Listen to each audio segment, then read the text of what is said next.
late-night fireworks as Stephen Colbert and Attorney General Pam Bondi clash in heated showdown.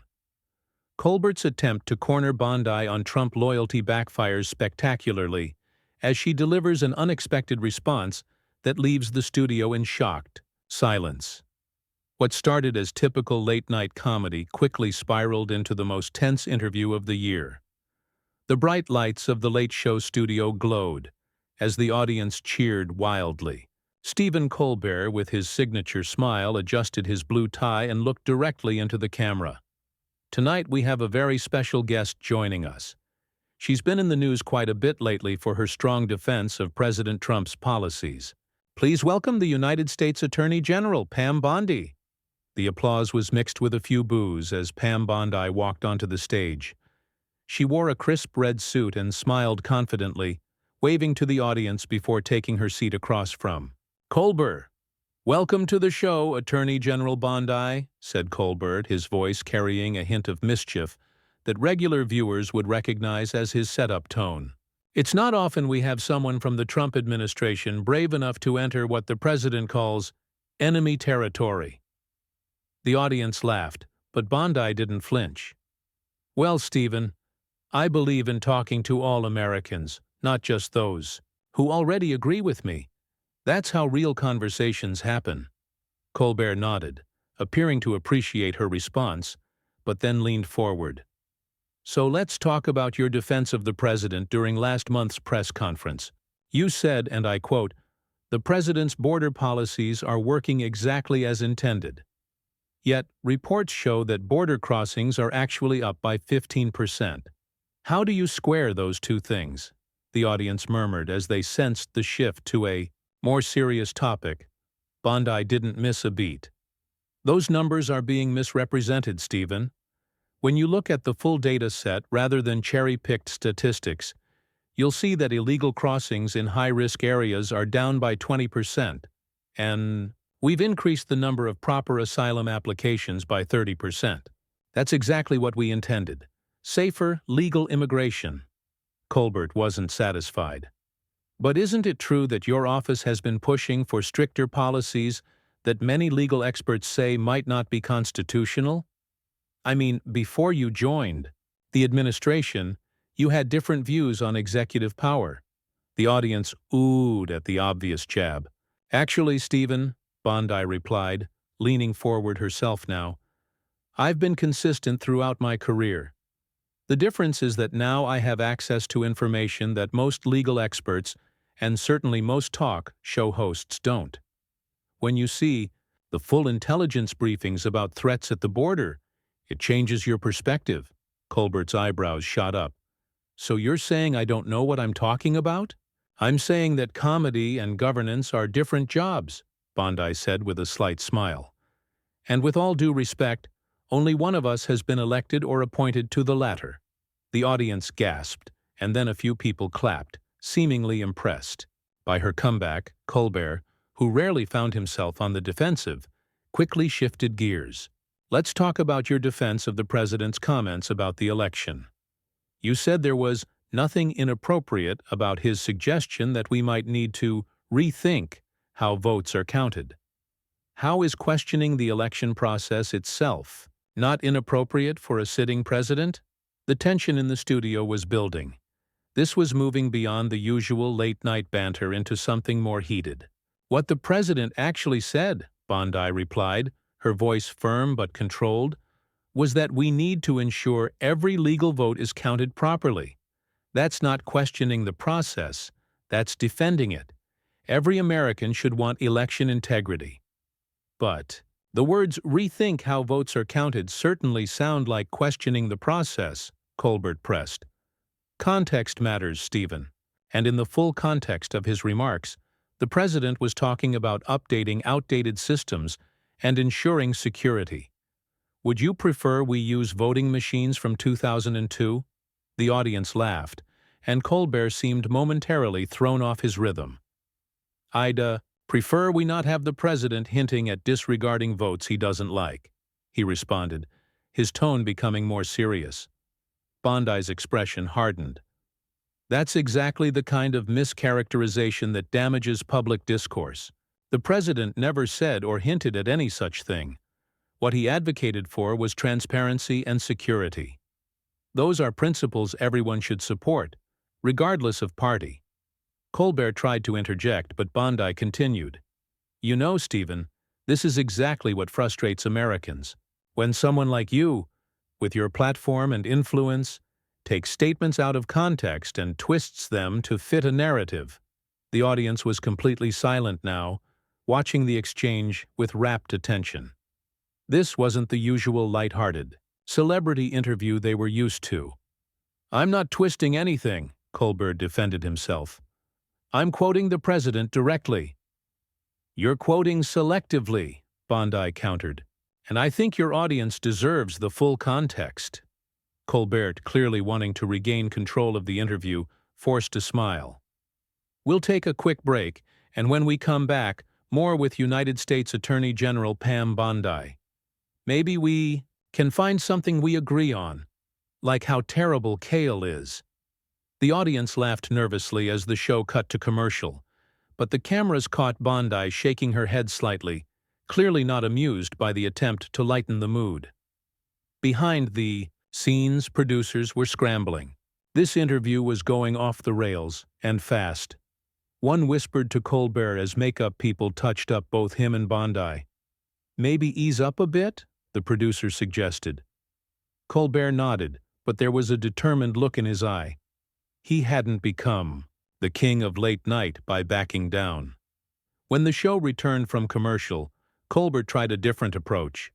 So, Attorney General Bondi, on a lighter note, I understand you're a big animal lover. You've done a lot of work with pet adoption. Causes, right? Bondi smiled, seemingly relieved at the change of topic. Yes, that's true. I've always believed that how we treat animals says a lot about us as a society. I've helped pass some of the strongest animal protection laws in Florida when I was Attorney General there. That's something we can definitely agree on, Colbert said warmly. I've got 2 rescue dogs myself. The tension in the studio seemed to ease slightly, but it didn't last long. Though I have to wonder, Colbert continued, his tone shifting, how that compassion for vulnerable creatures squares with some of the administration's policies that critics say harm vulnerable people. The audience inhaled collectively.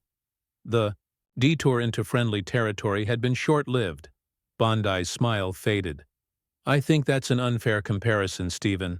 And frankly, it's exactly the kind of misleading rhetoric that makes people tune out political discussion altogether. Is it misleading to ask for consistency in values? Colbert pressed. It's misleading to suggest that enforcing immigration laws means lacking compassion, Bondi replied, her voice rising slightly. Our policies are designed to protect both Americans and those who wish to come here legally. The truly compassionate approach isn't open borders, which leads to dangerous journeys controlled by cartels. It's a system that works efficiently and fairly for everyone. Colbert opened his mouth to respond, but Bondi wasn't finished. And since you brought up compassion, let me ask you something, Stephen. Where was your concern when the previous administration built the very facilities you now criticize? Your selective outrage is exactly what divides this country. The audience was dead silent. No one had expected this level of confrontation. Colbert's face flushed slightly as he adjusted his glasses. For a moment he seemed genuinely rattled. This wasn't how these interviews typically went. Guests, especially political ones, usually let him lead the conversation, accepting his framing of the issues. Bondi was breaking the unwritten rules of late-night TV. Well, Colbert finally said, trying to regain his footing, I think we can agree that consistency matters, regardless of administration.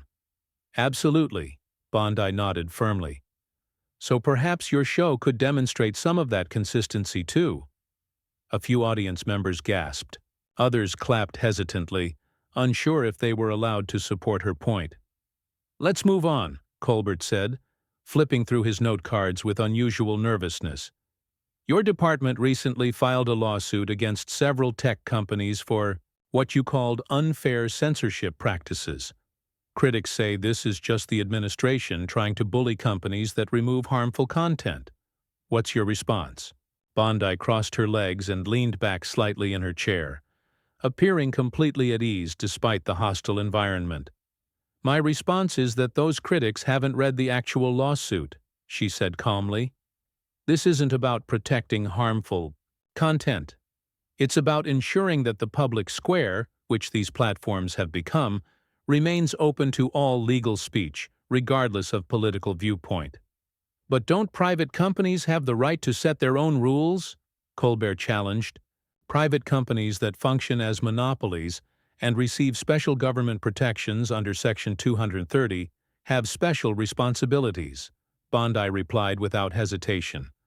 When a handful of tech executives can effectively remove certain political viewpoints from public discourse, that's a threat to democracy, not a protection of it. So the government should control what tech companies allow on their platforms? Colbert asked, his tone suggesting he'd caught her in a contradiction. Not at all, Bondi said, shaking her head. The government should ensure that these modern public squares don't discriminate based on political viewpoint. There's a huge difference between removing truly harmful content like threats or illegal material and silencing political speech you simply disagree with. The audience was watching this exchange like a tennis match, heads swiveling back and forth. Some were recording on their phones, sensing they were witnessing something that would go viral.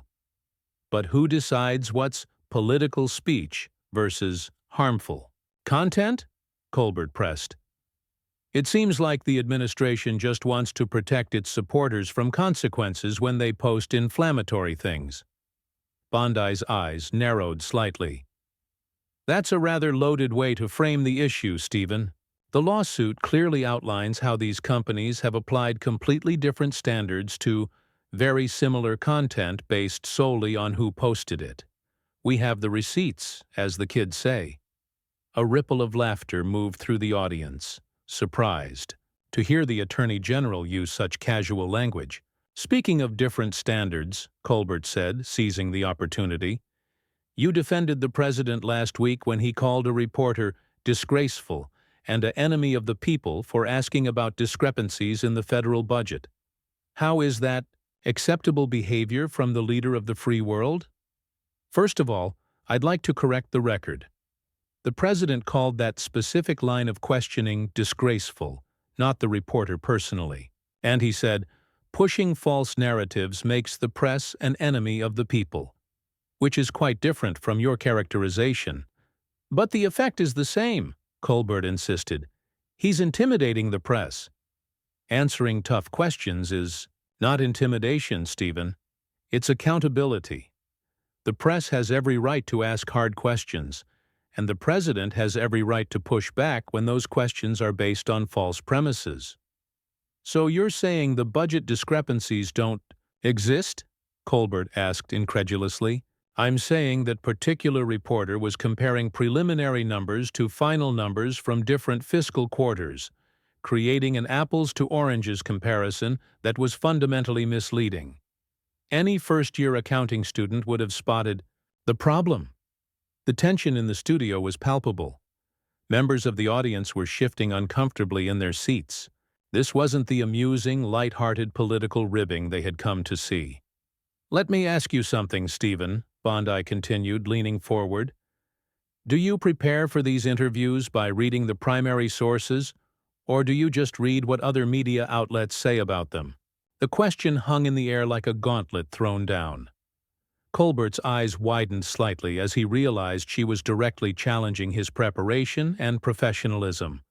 I assure you, Attorney General, my team and I do thorough research, he responded stiffly.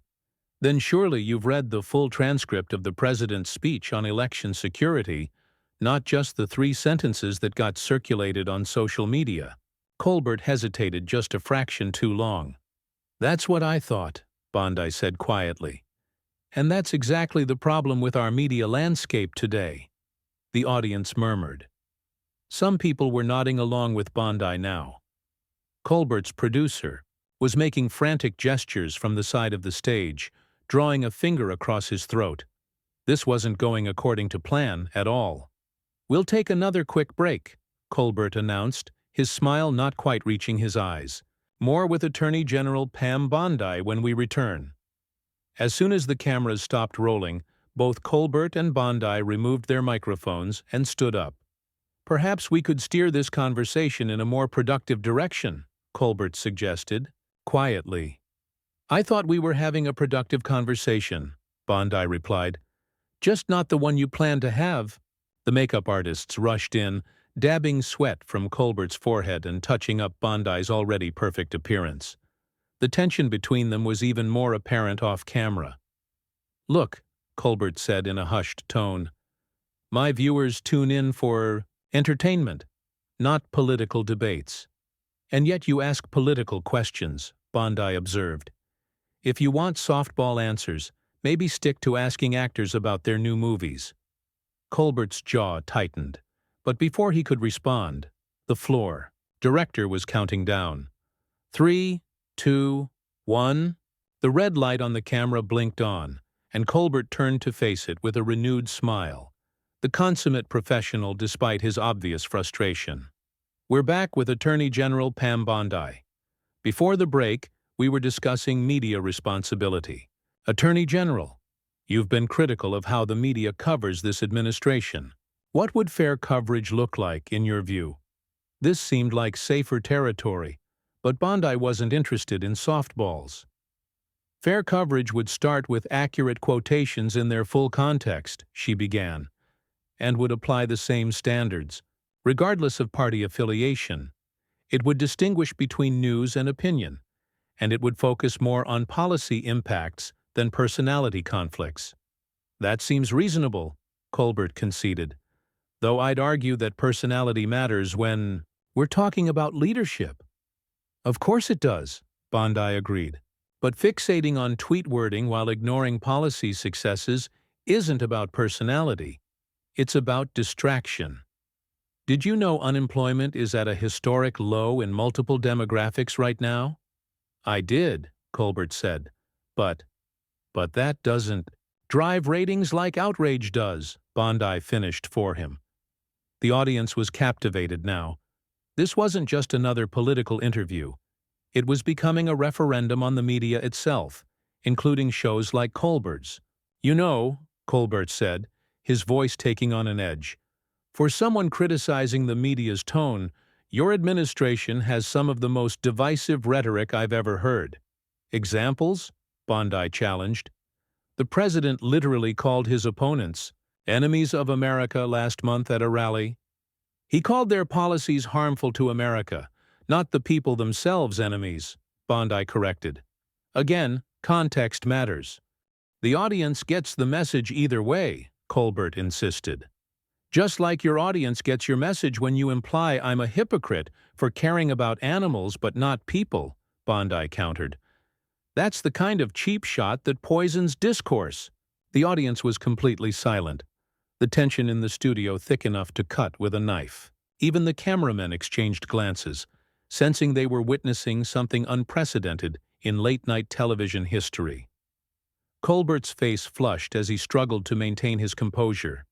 This interview had veered far from the playful, controlled environment he typically created.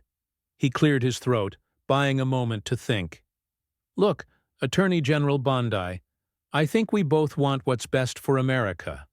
We just disagree on how to get there." "That's the first thing you've said tonight." "That I completely agree with," Bondi replied, her tone softening slightly. "But the problem is, Stephen, your show rarely acknowledges that people like me might actually believe we're doing the right thing.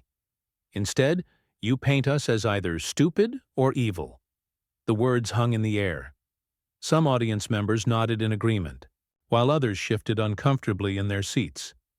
"I don't think you're stupid or evil," Colbert said carefully.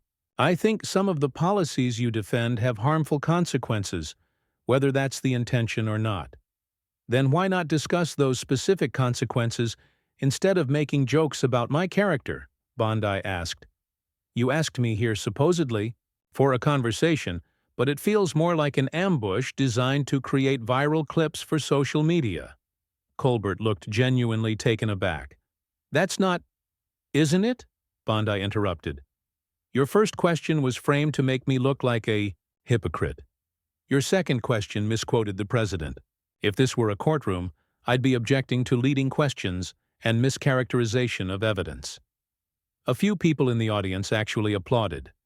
The show's producer was frantically signaling from off stage, clearly concerned about how this was playing out. Colbert took a deep breath. For a moment, something shifted in his expression. A flicker of recognition, perhaps. When he spoke again, his tone was different. You know what? You make a fair point. Maybe I did come into this with preconceived notions. So let me ask you straight. What's one policy your department is working on that you think Americans across the political spectrum could support if they understood it properly? The question seemed to catch Bondi by surprise. She had been prepared for more confrontation, not a genuine opening. Criminal justice reform, she answered without hesitation. We're working on legislation that would reduce mandatory minimums for nonviolent offenses and expand rehabilitation programs. The data shows this approach actually reduces recidivism rates while saving taxpayer money. That does sound like something with bipartisan appeal, Colbert acknowledged. Why don't we hear more about initiatives like that? Because conflict drives ratings, Bondi said simply. Reform doesn't make headlines the way controversy does. For the first time in the interview, there was a moment of authentic connection between them. The audience sensed it too, the atmosphere in the studio shifting almost imperceptibly. Fair enough, Colbert conceded, though I think the administration could do more to highlight these bipartisan efforts. And I think shows like yours could do more to cover them, Bondi countered, but her tone was less confrontational now. Colbert smiled, a genuine smile this time, not his TV persona. Touché. The audience laughed, releasing some of the built-up tension. Let me ask you something else, Colbert said, setting aside his note cards. Off script. What do you think is the biggest misconception people have about you personally?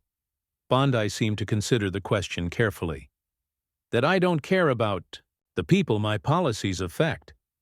I wouldn't be in public service if I didn't care deeply about making this country better for everyone, not just those who voted for us.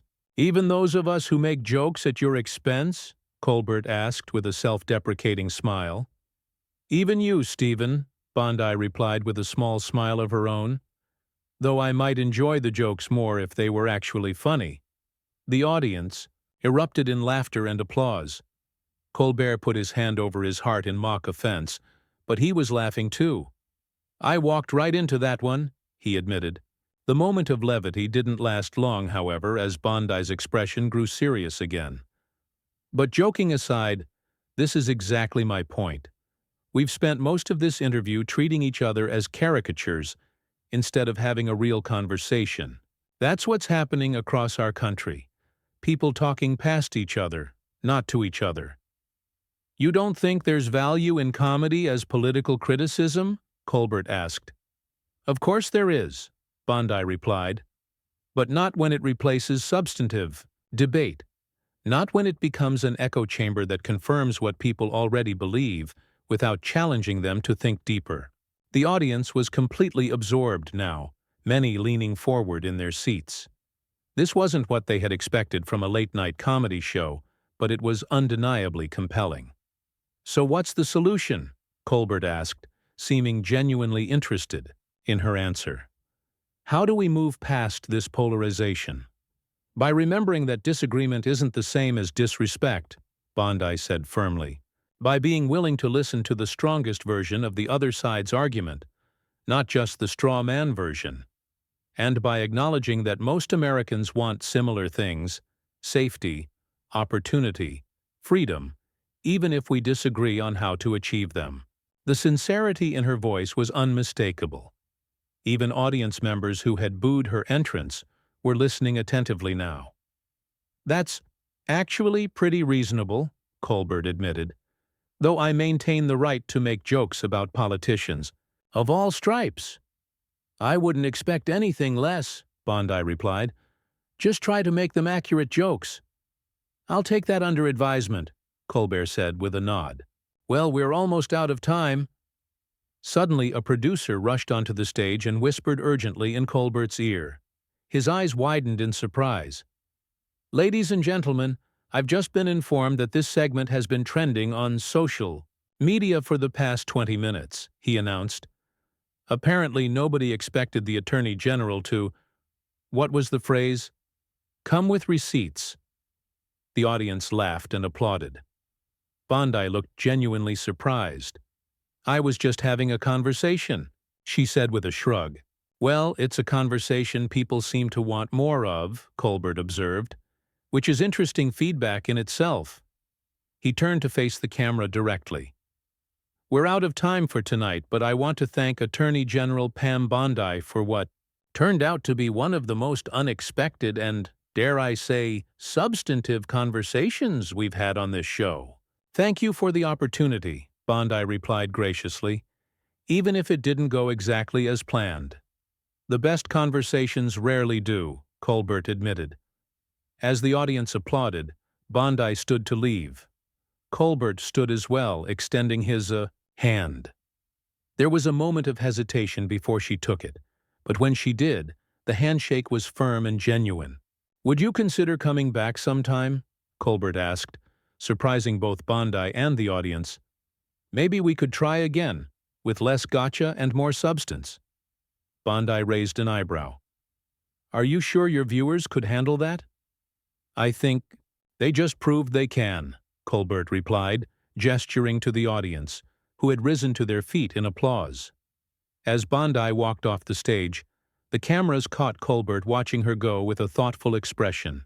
Something had shifted in that studio, not just between a late-night host and a political figure, but in the very notion of what political discourse on television could look like. The next morning, clips of the interview were everywhere, with commentators from across the political spectrum weighing in. Many praised Bondi's composure and preparation, while others credited Colbert for ultimately allowing a real conversation to emerge. Some criticized both participants, Colbert for starting with gotcha questions, Bondi for being too confrontational. But the overwhelming response was surprise at seeing something all too rare in American media. Two people with deeply different political views having a conversation that began in conflict but ended in mutual respect. Not agreement, but respect. In a political landscape defined by division, it was a reminder that maybe, just maybe, there was another way forward.